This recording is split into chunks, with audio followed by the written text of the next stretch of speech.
L'adage romain du pompier pyromane dit que l'auteur de l'incendie est celui qui a la solution pour éteindre le feu. Et on retrouve cela dans la devise des francs-maçons qui stipule que pour qu'il y ait ordre, il faut d'abord qu'il y ait chaos. Donc la formule c'est ordo ap chaos. Et c'est ainsi que le monde fonctionne, selon comme les francs-maçons ont imposé. Et François Hollande l'expliquait clairement dans un programme où il avait été invité. Il avait dit ceci, lorsqu'on lui a posé la question, c'est quoi le nouvel ordre mondial? Il a dit ceci, vous observez partout dans le monde qu'il y a un désordre à tous les niveaux, un désordre économique, un désordre monétaire, un désordre linguistique, un désordre scientifique.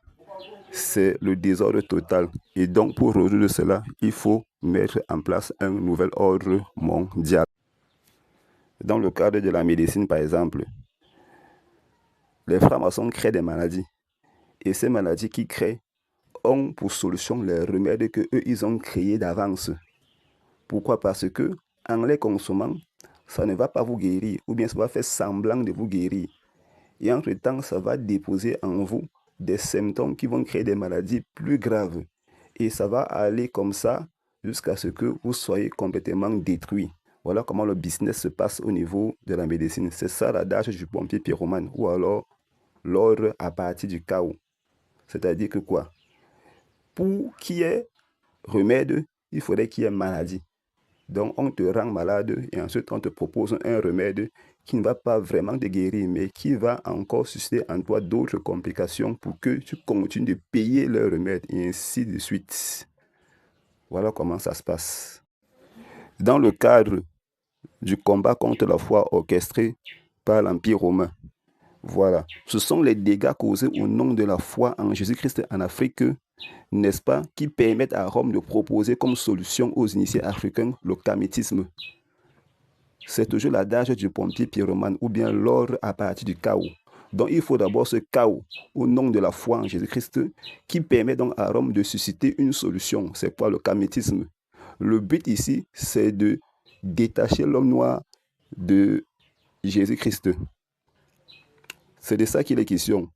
Et le camétisme vient donc proposer le retour à la spiritualité des anciens Égyptiens, telle que l'on connaît. Ils nous vendent les spiritualités telles que le vaudou, le ngondo, le buiti, etc. Donc voilà un peu le programme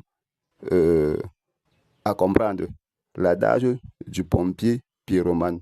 L'auteur de l'incendie est lui-même l'auteur de la solution.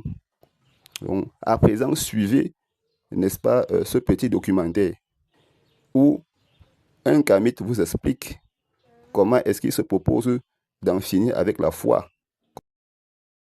Notamment le christianisme. Et nous allons le faire avec un des spécialistes de la question, à la personne de M. Balloch, qui est à la fois historien et égyptologue. Et de ce point de vue, là, nous allons l'introduire sur le plateau. Bonsoir. Hotep, M. Taou. Merci. Donc, ceci va nous permettre à la technique, n'est-ce pas, de déployer les images que vous allez pouvoir commenter. Elles concernent, n'est-ce pas, le plagiat des religions africaines. Exactement, en attendant que les images soient déployées à l'écran, sachez déjà que lorsqu'on parle de religion révélée, il n'y a jamais eu de révélation. La révélation, c'est la frustration de l'homme blanc devant le génie du noir, le génie que le noir a, à partir de cette tradition de créer des systèmes philosophico-religieux. Il n'y a jamais eu de révélation dans l'histoire. Et ça, c'est une véritable escroquerie. Et en attendant que les images soient au niveau de l'écran, il faudrait savoir que la plupart des religions dites révélées que nous avons aujourd'hui sont nées dans l'espace géographique où ont toujours évolué les civilisations nègres, que ce soit en Égypte avec le christianisme, que ce soit en Arabie avec l'islam, tous ces espaces-là, dans tous ces espaces-là, voilà. Et là, nous commençons avec les premières images. Nous avons là les images d'Isis en train d'allaiter l'enfant divin Horus. Et ce sont les mêmes images que vous avez là à côté de Marie en train d'allaiter l'enfant divin Jésus. Le thème est le même. Voilà toujours ces images-là que nous retrouvons en Europe à travers ce qu'on appelle les statues de la Vierge Noire. Les statues de la Vierge Noire, nous avons pratiquement près de 220 sites en France et ces sites-là sont connus aujourd'hui. Même le bassin parisien est un ancien site où la religion isiaque s'est développée. Le nom de Paris même porte cette empreinte. Paris, c'est Père Isis, cela veut dire le temple d'Isis. Et là, nous avons ce que nous allons appeler le dieu Amon, qui est le symbole même du dieu caché. Et le bélier, Amon, va se retrouver dans la religion chrétienne. Là, nous avons les chapeaux que les papes portent très souvent et que nous retrouvons encore dans la religion africaine. Donc, vous comprenez déjà que si de l'autre côté il y a eu révélation et que nous connaissons ces chapeaux-là pratiquement 3000 ans avant Jésus-Christ, alors soit Dieu a parlé avant chez nous et il est parti parler en Europe, ou encore il faut reconnaître qu'il y a eu quelque part plagiat là. Et nous retrouvons Ramsès II et d'autres pharaons encore avec les mêmes couronnes. Et là derrière vous avez un pharaon qui a la couronne blanche, c'est ça qui va devenir plus tard dans le catholicisme la tiare papale. Et là, nous avons le culte des crânes qu'on nous reproche aujourd'hui de vénérer les crânes et que c'est diabolique. Voilà la première religion chrétienne a au centre de son culte le culte des crânes.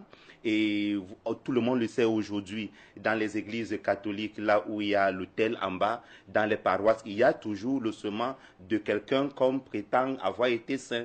Eux, ils appellent ça relique. Chez nous, c'est os. Chez eux, c'est relique. Soit c'est os chez tout le monde, soit c'est relique chez tout le monde, il faudrait bien qu'on le sache. Et là, il y a une image de Marie Issa. C'est le premier Christ avant Jésus-Christ parce que c'est lui dont on parle dans les textes chrétiens. Marie Issa a vécu pratiquement 312 avant Jésus-Christ. Et ce Marie Issa-là, c'est lui qui est rapporté dans les textes esséniens. Et ce sont ces textes esséniens-là qu'on va reprendre dans la littérature biblique. Il faut lire par exemple Eusèbe de Césarée qui reprend des études faites par Philon d'Alexandrie. Le livre d'Eusèbe de Césarée, c'est Histoire ecclésiastique. C'est fort intéressant à ce sujet-là. Et nous continuons avec les prochaines images qui nous montraient déjà le pape Benoît XVI et François Ier en train de faire une séance de prière dans la chapelle Sixtine. Et regardez bien au fond, c'est l'image de la Vierge Noire. Et ce n'est pas une image d'une Vierge blanche. Il ne s'agit pas d'une Marie juive ou quoi. Et cette Vierge Noire, des femmes, plus de 2 millions de femmes ont été persécutées en Europe parce qu'elles ne voulaient pas se départir de ce culte de la Vierge Noire. Et elles disaient que les Vierges blanches ne peuvent pas exaucer leurs prières. Il a fallu, à travers l'Inquisition, les persécuter, les tuer pour que le culte de la Vierge blanche puisse être imposé en Europe. Donc voilà. Qu'est-ce que nous constatons à la suite de ce documentaire, pour ceux qui ont bien suivi?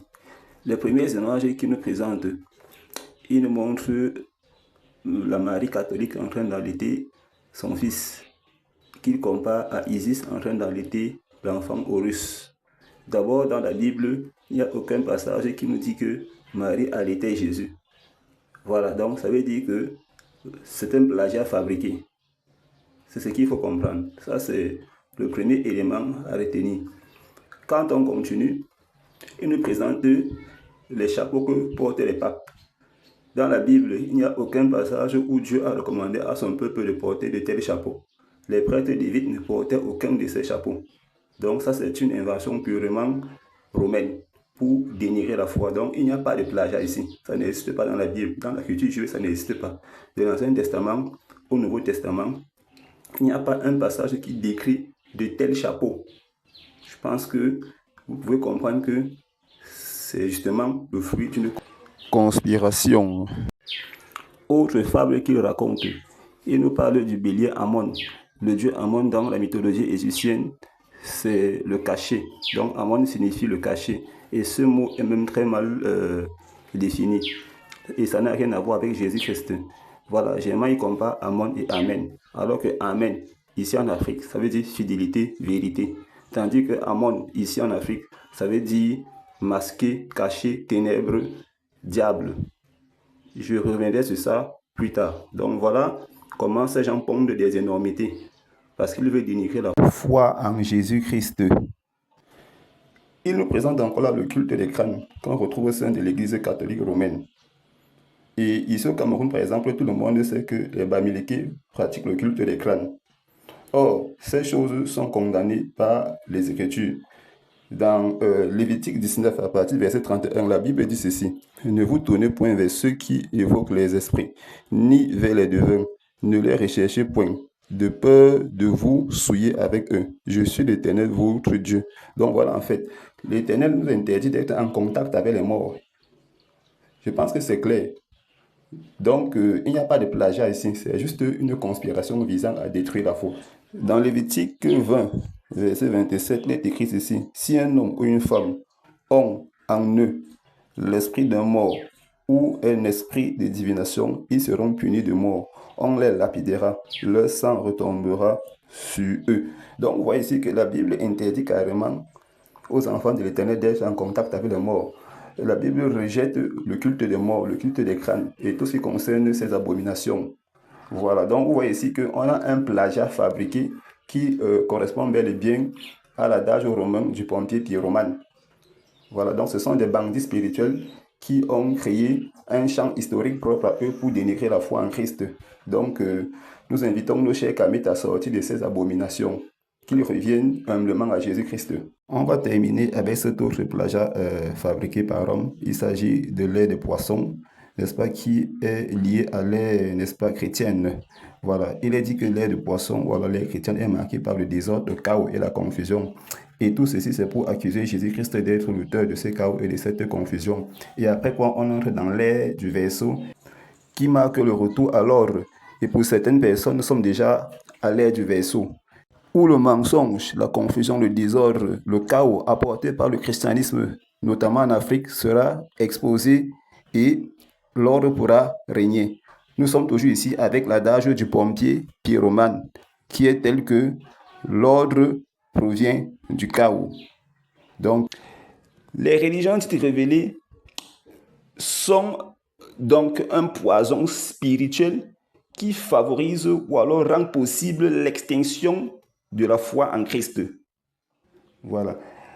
Elle prépare notamment le catholicisme romain, cette religion-là, elle prépare le terrain afin que les Kamites, ici en Afrique bien sûr, puissent, n'est-ce pas, critiquer la foi et démontrer aisément que c'est une aliénation des mentalités.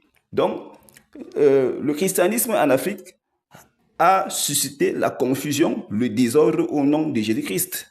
On a la colonisation, la traite des Noirs et tout ce qu'on vit ici en Afrique au sein, n'est-ce pas, des églises catholiques, comme avec l'homosexualité, le viol des enfants, etc. Donc tout ceci fait au nom de Jésus-Christ, fait en sorte que la foi en Jésus-Christ sera pervertie. L'image de Jésus-Christ sera pervertie.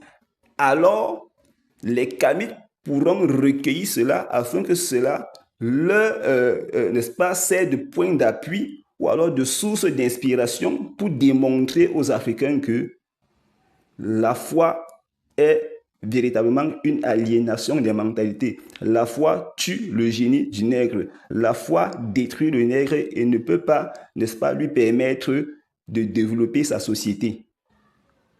Voilà un peu le schéma maçonnique. Donc, l'un travaille pour l'autre. Le Kamite travaille pour l'Église catholique romaine et l'Église catholique romaine travaille pour le Kamite.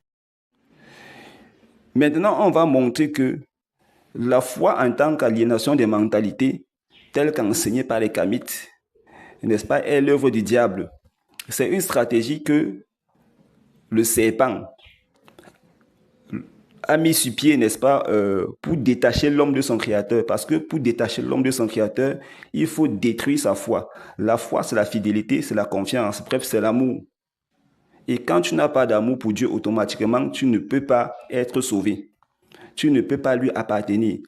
Jésus-Christ a dit, si vous m'aimez, gardez mes commandements. Donc, si vous avez la foi en moi, gardez mes commandements. C'est de ça qu'il est question. Et donc, la mission de Satan était de briser la foi. N'est-ce pas? Ce qui orchestre la séparation entre l'homme et son créateur. Il faut d'abord comprendre ceci. Un aliéné, c'est celui qui est détaché de lui-même. C'est celui-là qui ne peut pas connaître qui il est. C'est celui-là qui marche dans l'ignorance concernant qui il est. Selon la doctrine kamite, il y a Dieu en nous. Et tant que tu demeures dans la foi, tu ne peux pas connaître qui est ce Dieu qui est en toi. Voilà pourquoi eux, ils enseignent que la foi est un obstacle à la connaissance de soi. Et pour me faire comprendre, pour démontrer que cette œuvre est diabolique, on va aller dans Genèse chapitre 3 pour étudier la conversation entre Ève et le serpent ancien, c'est-à-dire le diable. Dans Genèse chapitre 3, il est écrit: le serpent était le plus rusé de tous les animaux des champs que l'Éternel Dieu avait fait. Il dit à la femme: Dieu a-t-il réellement dit, vous ne mangerez pas de tous les arbres du jardin? Ici, c'est une méthode consistante à susciter le doute ou la confusion au sujet de Dieu, au sujet de la vérité. Voilà. Ici, le diable veut amener Ève à douter de la parole de Dieu. C'est déjà le fondement, ou bien alors les premiers éléments de base, n'est-ce pas, du combat contre la foi. C'est-à-dire que détacher l'homme de son créateur, ou bien mettre l'homme en conflit avec Dieu. C'est de ça qu'il est question. La suite nous dit: la femme répondit au serpent: nous mangeons du fruit des arbres du jardin, mais quant au fruit de l'arbre qui est au milieu du jardin, Dieu a dit, vous n'en mangerez point et vous n'y toucherez point, de peur que vous ne mouriez. Voilà. Donc ici, la désobéissance à Dieu suscite le péché qui engendre la mort. C'est de ça qu'il est question. Donc ici, le fait d'amener l'homme à douter de Dieu, Satan recherchait la mort de l'homme parce qu'il sait que l'homme est dépendant de Dieu. Et l'homme dépendant de Dieu est faible et destructible lorsqu'il est détaché de son Dieu. On continue. Alors le serpent dit à la femme: vous ne mourrez point, mais Dieu sait que le jour où vous en mangerez, vos yeux s'ouvriront et que vous serez comme des dieux connaissant le bien et le mal. Ici, c'est donc ça en fait. Satan présente Dieu, le Créateur, comme un gourou, comme celui-là qui empêche Adam et Ève de connaître qui ils sont. Il dit que si tu demeures dans cette foi en ton Dieu, si tu demeures attaché à ce qu'il t'a dit, tu ne connaîtras jamais qui toi tu es. Donc ici, le fait de croire en Dieu est un obstacle à la connaissance de soi, à la connaissance de qui tu es. C'est ce que les kamites enseignent. Où est donc la différence? Voilà pourquoi j'ai appelé le kamitisme la religion du serpent, puisque bibliquement, on voit que le kamite parle le langage du serpent. Il veut détruire la foi, c'est-à-dire détacher l'homme de son créateur, en faisant croire que l'homme dépend de lui-même, en faisant croire que Dieu est en l'homme, en faisant croire que celui qui nous a créés n'existe pas. C'est de ça qu'il est question. Voilà donc un peu ce que font les kamites, même pas un peu, mais voilà exactement ce qu'ils font. Donc, ils parlent le langage du serpent, c'est la religion du serpent. Et c'est quoi le serpent? Je l'ai dit dans d'autres vidéos. Il y a Dan, qui signifie la sagesse divine, qui signifie, n'est-ce pas, le juste juge. C'est la nature du serpent avant sa chute, avant le péché. Il était encore revêtu de la nature divine. Il avait encore, n'est-ce pas, les pattes. Mais après sa chute, il est devenu ce qu'on appelle en Kikongo le nyoka, c'est-à-dire parasite, destructeur. Voilà donc ce qu'on appelle le kamitisme. D'après ce qui suit, vous voyez donc que la connaissance de soi n'est pas possible tant qu'on demeure dans la foi. C'est ce que les kamites enseignent. Donc, c'est ce qu'on appelle l'introspection. C'est-à-dire que quoi? Les kamites enseignent que il faut entrer à l'intérieur de toi pour avoir la pleine connaissance de qui tu es. Et là, tu deviens un dieu. Ce qui fait que pour le kamite, le dieu biblique n'existe pas. Mais si on parle de Dieu, c'est l'homme lui-même. Et au travers du processus d'initiation, tu parviens à devenir ce Dieu.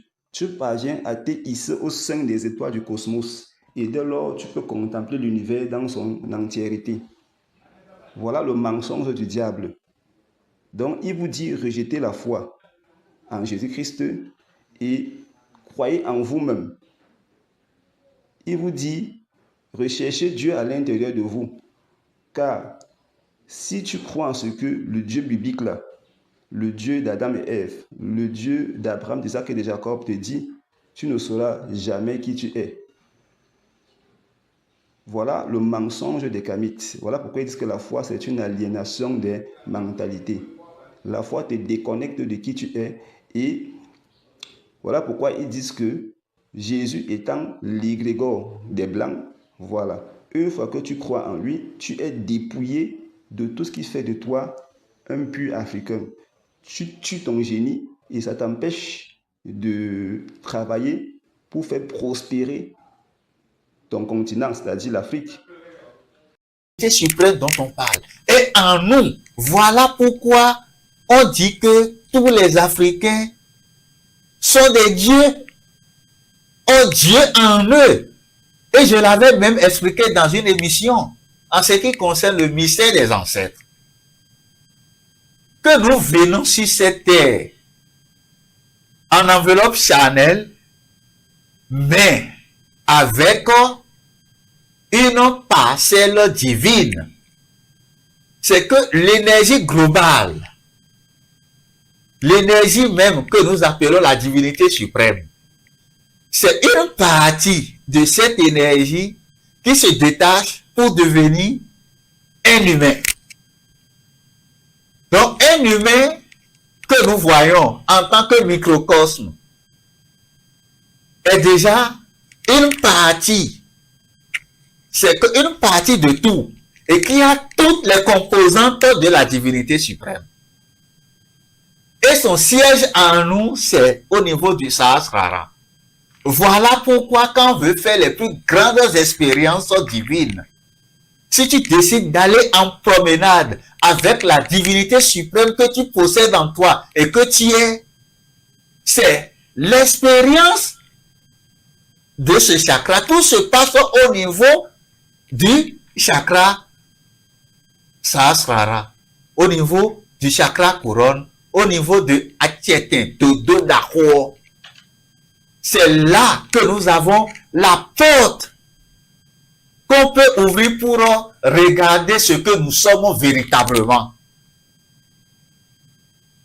C'est pourquoi en Afrique on se vante, on dit qu'on est des dieux. Pour démontrer ça terre à terre. Quand nos ancêtres sortent d'ici, ils partent rejoindre l'énergie globale. N'est-ce pas qu'ils deviennent des dieux? Ou bien, donc c'est cette énergie, c'est en nous. Dieu dont on parle est en nous. C'est très simple. Avant de me contredire, il faut expérimenter alors ce chakra. Et en l'expérimentant, vous allez voir ce qu'on appelle la divinité suprême. Mais sans une prise de conscience, on ne peut jamais expérimenter les bienfaits de ce chakra. Ça nous donne beaucoup de choses. Dans le monde physique, quand on a ce chakra harmonisé, quand on a ce chakra équilibré, on forme un avec Dieu. C'est que on ne peut plus te séparer de Dieu. Quand ce chakra est harmonisé, est développé en toi, qui te voit a déjà vu Dieu. Voilà ce que certains ont essayé d'expliquer dans les documents plagiés. C'est sorti de chez nous. Dans les documents plagiés, où une personne a dit, celui qui m'a vu a déjà vu Dieu. Lui, c'est un être humain, non? Un être humain comme toi, qui dispose de tous ces chakras. si je suppose même qu'il a existé, c'est un être humain comme toi. Lui, il a su élaborer, il a su développer, équilibrer ses chakras. Il est tellement sûr de lui-même. Et il sait qu'il a cette divinité suprême en lui. Et il sait que en l'équilibrant, du moins, il est Dieu. Ce que nous sommes tous, ce que tous les Africains sont. Vous comprenez ce qu'il dit? Donc, quand ce chakra roule correctement, véhicule l'énergie nécessaire qu'il faut, c'est que la divinité suprême s'exprime en toi. Et tu deviens cette divinité. Donc, quelqu'un qui te voit déjà Dieu. Quelqu'un qui te voit déjà Dieu. Dans ma langue, quand tu te comportes d'une manière bizarre, comme un divorcé social, on te dit, dois y comer. Entre en toi.